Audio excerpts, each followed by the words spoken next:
दोस्तों नमस्कार, मैं पंडित ब्रजेश चंद पाठक मनोकामना ज्योतिष चैनल पर आज आपके सम्मुख वृषभ राशि के बारे में विस्तृत चर्चा करने आया हूँ, क्योंकि अब बिल्कुल समय सन्निकट है। आपके लंबी अवधि वाले गोचर परिवर्तन होने को तत्पर हैं।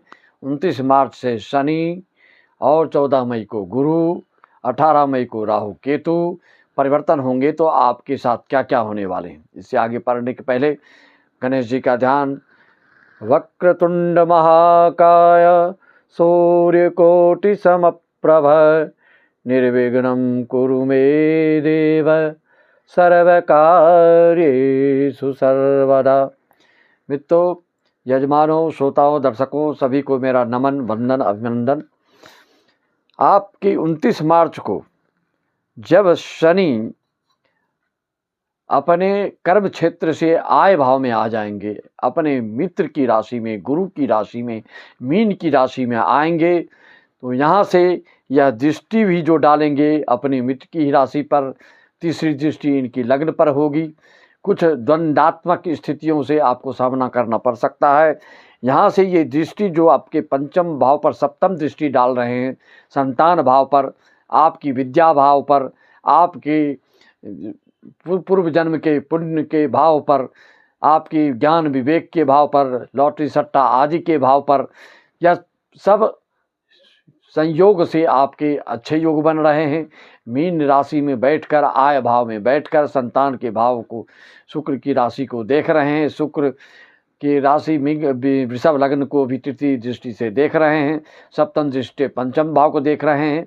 दसम भाव से यह अष्टम भाव को देख रहे हैं। यह ऐसा ही योग, यह बार बार परिवर्तन हमेशा होने वाला नहीं है।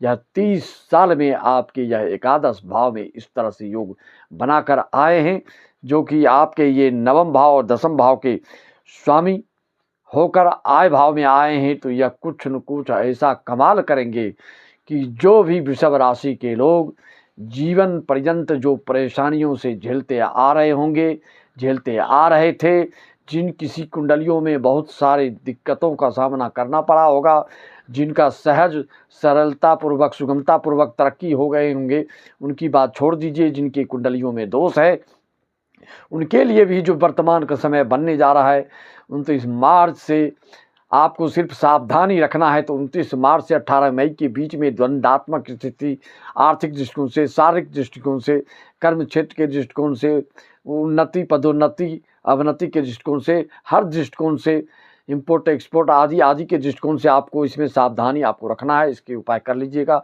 लास्ट में मैं इसका उपाय, इसका परिहार, मेडिटेशन और रेमेडी आदि भी बता दूंगा।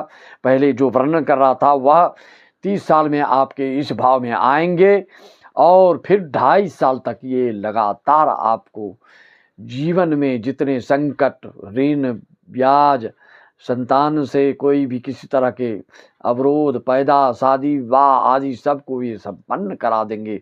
जो भी इस लायक व्यक्ति हैं और जो एजेड होने जा रहे हैं, होने वाले हैं, इस मुकाम पर वालों के लिए यह सब लाभ ही लाभ गोचर में देने जा रहे हैं।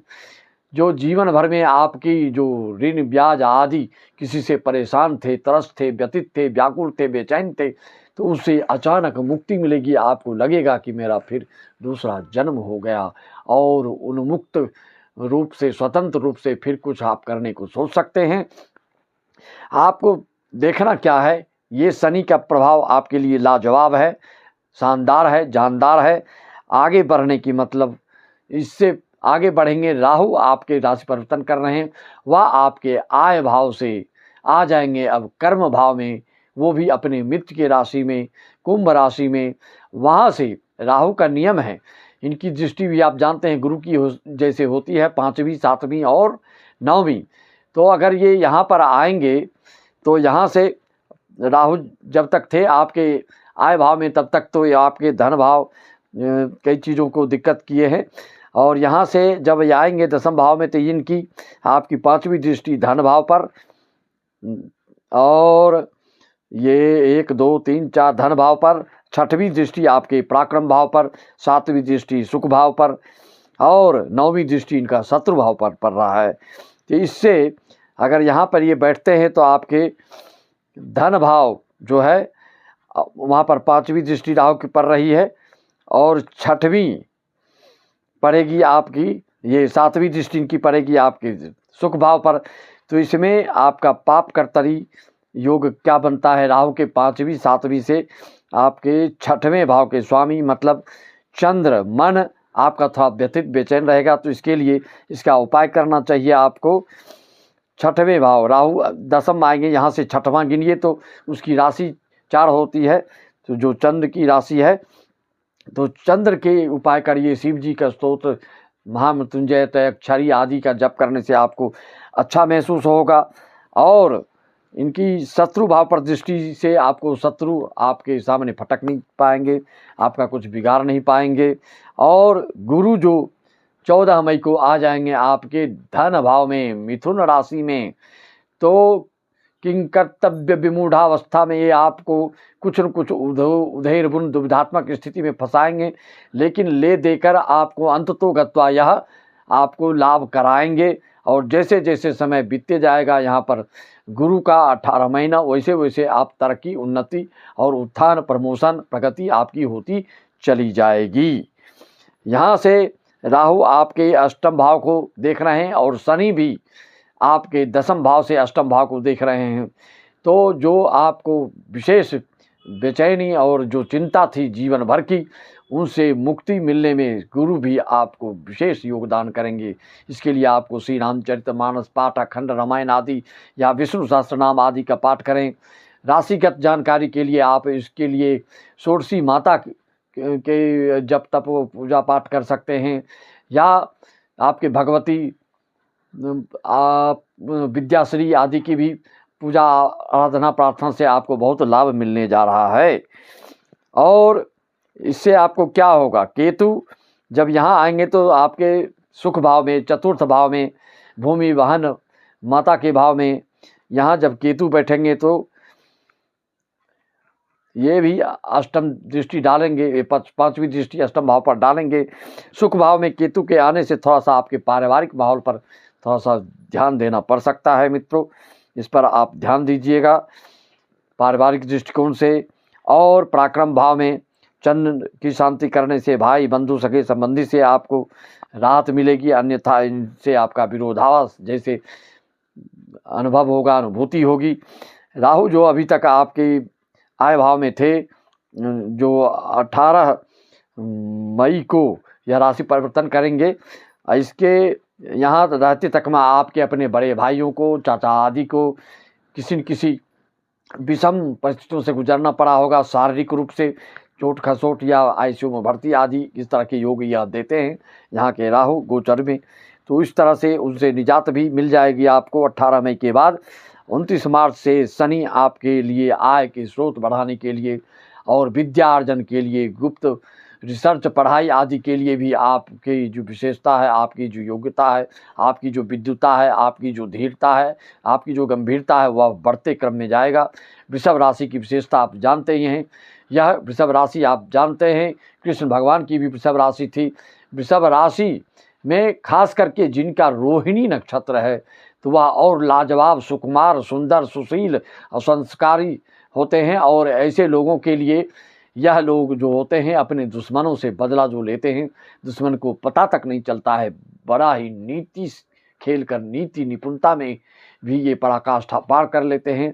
कृष्ण भगवान जैसे अपनी नीति को अपना करके दुश्मनों को येन केन प्रकारेन नष्ट नाबूद धूल धूसित मिटिया मेट करने की ये कोशिश करते हैं। ये वृषभ राशि वालों की स्वभाव नेचर होता है। इनसे मिलजुल के रहो तो ठीक है, अगर ये शत्रु आपके बनेंगे तो आपको जब वही भी मौका मिलेगा यह गोली दागने में पीछे नहीं हटेंगे। कहने का मतलब ये मौका देखते रहते हैं और मौका मिलते ही अपने जो भड़ास है, जो गुस्सा है, वह निकाल ही लेते हैं।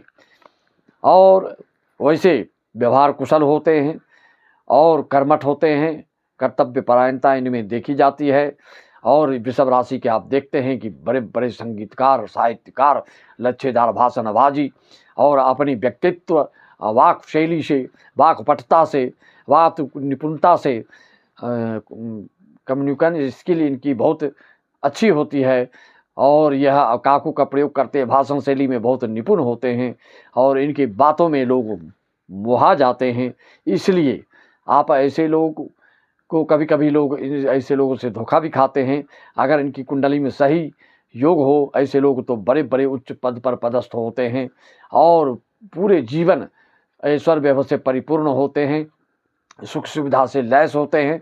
वृषभ राशि वालों को अगर कुंडली में दोष कोई नहीं होता है तो यह तरक्की उन्नति बड़ी ही तीव्रता से करते हैं और भगवान महालक्ष्मी जी की कृपा इनके ऊपर बरसती है। इसीलिए ऐसा आपको करना चाहिए और आपको चंद्र राहु के उपाय करने से और ज़्यादा से ज़्यादा आपकी जो प्रगति है बढ़ती चली जाएगी।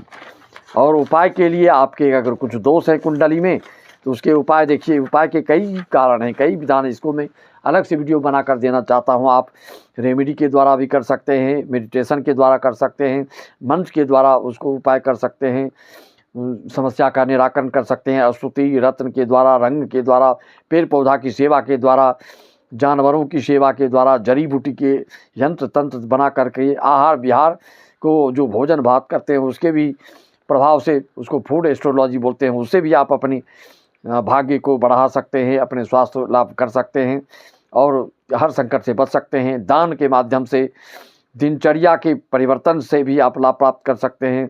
मन की दुष्टता को छोड़ दें तो आपकी ज़्यादा तरक्की हो सकती है।